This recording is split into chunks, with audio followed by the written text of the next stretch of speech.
తెలంగాణ జలవనరులపై విధానాలపై రాజకీయ వివాదం. రేవంత్ సర్కార్పై ప్రతిపక్ష విమర్శలు. తెలంగాణలో జలవనరుల నిర్వహణ, ప్రాజెక్టుల అనుమతులు, అంతర్రాష్ట్ర నీటి అంశాలపై రాజకీయ వివాదం మరింత వేడెక్కుతుంది. ముఖ్యంగా తుంగభద్ర నది పరివాహక ప్రాంతం, రాజోలిబండ డైవర్షన్ స్కీమ్, అలాగే భీమా ఎత్తిపోతల పథకం వంటి ప్రాజెక్టుల విషయంలో రాష్ట్ర ప్రభుత్వ నిర్ణయాలపై ప్రతిపక్షాలు తీవ్ర విమర్శలు చేస్తున్నారు. ఇక ప్రతిపక్షాల ఆరోపణల ప్రకారం కాంగ్రెస్ ప్రభుత్వం అధికారంలోకి వచ్చిన తర్వాత కొన్ని సాగునీటి ప్రాజెక్టుల రూపకల్పనలో మార్పులు చోటు చేసుకున్నాయని, నికర జలాల వినియోగంపై ప్రభావం పడేలా నిర్ణయాలు తీసుకుంటున్నారని విమర్శలు వినిపిస్తున్నాయి.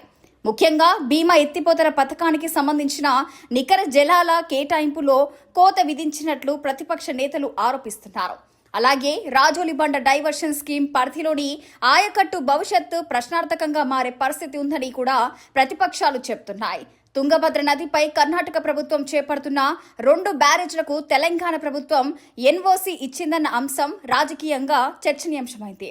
ఈ అనుమతుల వల్ల రాయలసీమ, తెలంగాణ సరిహద్దు ప్రాంతాల సాగునీటి అవసరాలపై ప్రభావం పడుతుందని కొన్ని వర్గాలు ఆందోళన వ్యక్తం చేస్తున్నాయి. ఈ అనుమతులకు సంబంధించిన వివరాలు గత ఏడాది జులైలోనే జారీ అయినప్పటికీ అవి పూర్తిగా బహిరంగం చేయలేదని ప్రతిపక్షాలు ప్రశ్నిస్తున్నాయి.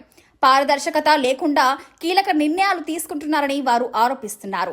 అయితే ప్రభుత్వం వైపు నుంచి ఇప్పటి వరకు ఈ అంశంపై స్పష్టమైన అధికారిక వివరణ పూర్తి స్థాయిలో వెలువడలేదు. మరోవైపు ప్రభుత్వ వర్గాలు మాత్రం ఈ నిర్ణయాలు అంతర్రాష్ట్ర జల ఒప్పందాలు, సాంకేతిక అవసరాలు మరియు కేంద్ర జల సంఘం మార్గదర్శకాల ఆధారంగానే తీసుకున్నవని వాదిస్తున్నాయి. ప్రాజెక్టుల నిర్వహణలో సమతుల్యత, నీటి వినియోగంలో శాస్త్రీయ దృష్టికోణం అవసరమని అధికారులు సూచిస్తున్నారు. ఈ పరిణామాల నేపథ్యంలో రాష్ట్రంలో జలవనరుల విధానాలపై రాజకీయ చర్చలు మరింత ముదిరే అవకాశం ఉంది.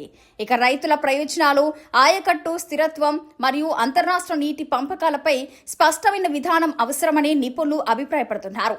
తెలంగాణ జలవనరుల నిర్వహణపై జరుగుతున్న ఈ చర్చలు రాబోయే రోజుల్లో మరిన్ని రాజకీయ వాదోపవాదాలకు దారితీయనున్నాయి.